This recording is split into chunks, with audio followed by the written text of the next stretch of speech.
చంపేద్దామని చూశారు, అన్నలు తోసేశారు, బానిసగా అమ్మేశారు. పోతీఫర్ భార్య పాపం చేయడానికి ఎంతగానో ప్రయత్నం చేస్తున్నది. జైలుకి వెళ్ళాడు. ఎన్నో జరిగాయి. జ్ఞాపకం చేసుకునండి. మీ జీవితంలో కూడా ఎన్నో, మీ కెరియర్ ఎంతో గొప్పది, ఎంతో భవిష్యత్తు చాలా గొప్పగా ఉంది మీ గురించి.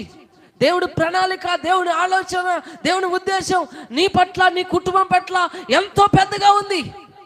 మధ్యలో సాతాను ఎన్నో శ్రమలు కలుగజేస్తాడు, ఎన్నో ఇబ్బందులు కలుగజేస్తాడు, ఎన్నో పాపము ఆలోచనలు పుట్టిస్తాడు.